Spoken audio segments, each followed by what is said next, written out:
السلام عليكم ورحمة الله وبركاته. بسم الله ما شاء الله ولا حول ولا قوة إلا بالله. اللهم صل وسلم وبارك على سيدنا ونبينا محمد عليه الصلاة وأفضل السلام. ازيكم يا حبايبي؟ عاملين ايه؟ ربنا يجعلكم أسعد خلق الله، وربنا ما يحوج حد لحد أبدا، ويجعلنا دايما في سعادة وفرح. اللهم صل وسلم وبارك على سيدنا ونبينا محمد عليه الصلاة وأفضل السلام. كل سنة وانتم طيبين يا حبايبي، ورمضان كريم علينا وعليكم. اللهم بلغنا رمضان بالستر والصحة والعافية يا رب. كل سنة وانتم طيبين، وربنا يجعله شهر الخير وشهر الفرح وشهر كل حاجة حلوة. بسم الله ما شاء الله ولا حول ولا قوة إلا بالله. اللهم صل وسلم وبارك على سيدنا ونبينا محمد عليه الصلاة وأفضل السلام. اللهم بلغنا رمضان بالخير دايما يا رب. النهاردة بقى كنت محتارة اطبخ ايه، فقلت لا، ده انا هقوم اولع بقى الفرن القش، وهتوصى بقى بولادي وبجوزي، وهعمل لهم اكلة محترمة واكلة ايه يعني، من الاخر. فبدأت ان انا اغسل الرز اهو زي ما انتم شايفين. بسم الله ما شاء الله ولا حول ولا قوة الا بالله. وبنزل مية الرز على مية الرز، انا بحبها جدا. بحب اغسل بيها السمك، بحب اغسل بيها اللحمة، بحب اغسل بيها الطيور، بحب اغسل بيها يعني الحاجات اللي فيها زفارة. بسم الله ما شاء الله ولا حول ولا قوة الا بالله. وهنا بقى يا حبايبي زي ما انتم شايفين اهو انا بغسل الرز. اللهم صل وسلم وبارك على سيدنا ونبينا محمد عليه الصلاة وافضل السلام.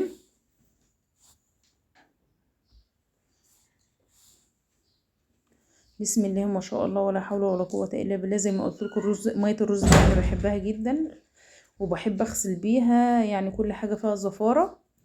اغسل بقى الرز كويس، وبعدين اشيله بقى عشان احط عليه نص معلقة ملح ونص معلقة سكر او ربع معلقة سكر حسب ارادتك انتي.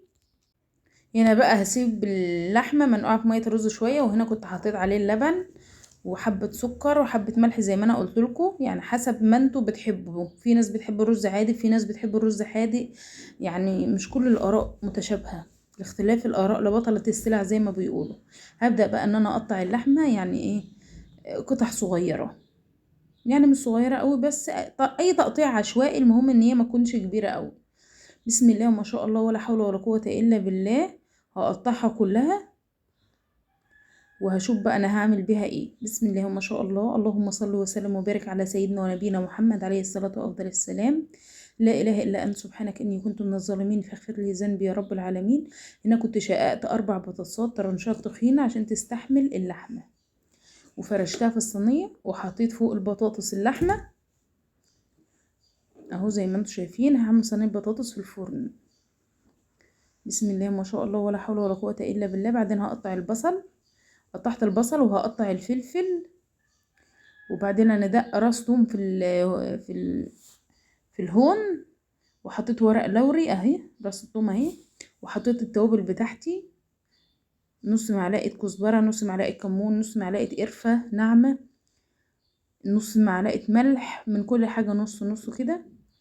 والورق اللوري ده لازم، الورق اللوري دي بتخلي ريحتها جميله جدا. هبدا ان انا انزل بالطماطم بقى. بسم الله ما شاء الله ولا حول ولا قوه الا بالله. الطماطم بتاعتي انا مطلعاها من الفريزر، وكنت سايباها ان هي تفك. بسم الله ما شاء الله ولا حول ولا قوة الا بالله. منظرها من غير ما تستوي شكلها حلو. اللهم صل وسلم وبارك على سيدنا ونبينا محمد عليه الصلاة والسلام. ارجع لكم بقى بعد ما احطها كده. انا كنت حاططها بقى في الفرن القش، وخدت يعني لون من فوق، فشلتها بقى وحطيتها على البوتاجاز عشان تكمل سوا براحتها. يعني خدت غلوة بسيطة. شوفوا اللحمة اصلا يعتبر استوت. انا مش عارفة بس ان انا اوريها لكم هي استوت ولا لا، عشان هي سخنة جدا. انتوا شايفين الدخانة طالعة منها. بسم الله ما شاء الله ولا حول ولا قوة الا بالله. والله العظيم ريحتها جميلة جدا وطعمها جميل، طعمها جميل جدا جدا جدا. بس اتأكدي ان اللحمة صغيرة في السن. لو هي مش صغيرة في السن اعمليها في شوربة، وبعد ما تعمليها في شوربة تديلها غلوة مرة واتنين وتلاتة، فضيها على البطاطس بالشوربة بتاعتها. والرز ما شاء الله برضو استوى معايا اهو، مفيش حباية ماسكة في التانية زي ما انتم شايفين باين قدامكم اهو. مفيش اجمل من نفس الفرن القش حقيقي، ومفيش توفير بعد كده. بس احنا ما بندورش على التوفير عامه، احنا بندور على النفس، وان الرز يكون مفرفر ومفيش حبايه ماسكه في التانية، وبشرط ان لا حطيت لا زيت ولا سمنه ولا اي حاجه. وانا كنت عملت عصير الجوافه بتاعي، وكنت عملت السلطه، وكنت حطيت المخلل في الطبق. وخلاص انا مستنيه يعني القرآن يصدق عشان ارص على الصينيه. بسم الله ما شاء الله ولا حول ولا قوه الا بالله. وكنت نظفت الحوض بتاعي وكنت شطبت المطبخ بتاعي، يعني هقعد على الفطار ما ورايش اي حاجه الا الطبقين اللي احنا بناكل فيهم، هخلص واقوم اغسله. بسم الله ما شاء الله ولا حول ولا قوه الا بالله. اهو زي ما انتم شايفين. عندي ابن بقى مش صابر، ابن صغير مش صابر، ففضيت له كوبايه العصير وقاعده بقى بدوقه في السلطه. قاعده بدوقه السلطه وبدوقه البطاطس وبدوقه اللحمه، قاعده ادوقه من كل حاجه وهو واقف جنبي وانا قاعده باكله.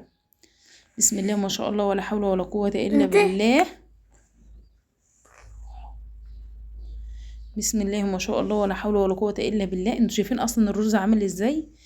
يعني مفيش حبايه ماسكه في التانية خالص، واللحمه بقى مفصصه ومستويه، والبطاطس لسه يعني ايه، سليمه واخده مكانتها، يعني اللي هي لا اتهرت ولا ان هي مثلا ايه باظت. لا شوفوا البطاطسايه، هي بطاطسايه صحيحه وفي نفس الوقت مستويه وجميله، واللحمه مستويه، والنفس اصلا بتاع الفرن القش مخلي الحاجه، يعني الحاجه ريحتها حلوه قوي. يعني صينيه البطاطس دي كانت ريحتها جميله جدا.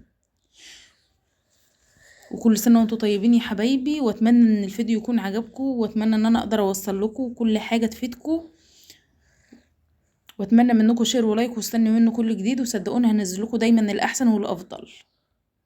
بسم الله ما شاء الله ولا حول ولا قوه الا بالله. اللحمه تعتبر دايبه، والله حقيقي اللحمه دايبه.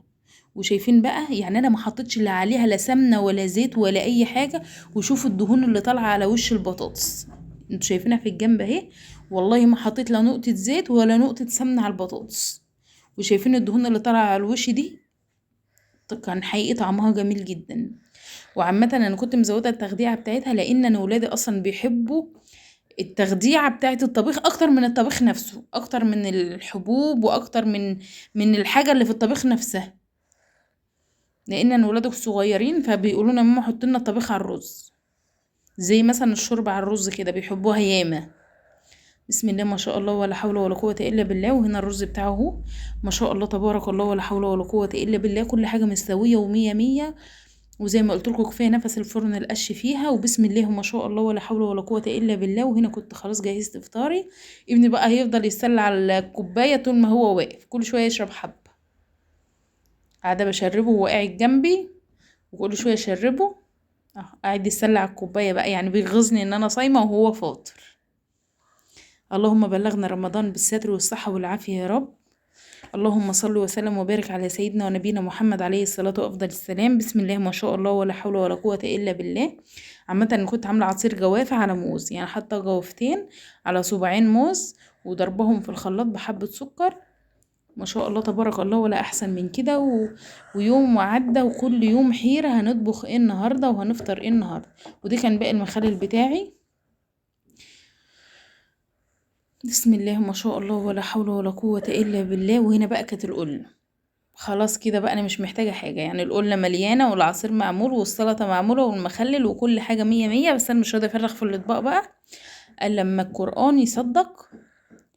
ولا اله الا انت سبحانك اني كنت من الظالمين فاغفر لي ذنبي يا رب العالمين. لا إله إلا الله سيدنا ونبينا محمد رسول الله. اللهم بلغنا رمضان بالستر والصحة والعافية يا رب. وكل سنة وانتم طيبين يا حبايبي، ويعود علينا وعليكم الأيام بخير يا رب. هنا كان بدأ يشطب العصير، مش بقولكوا قاعد يغزني. والسلام عليكم ورحمة الله وبركاته.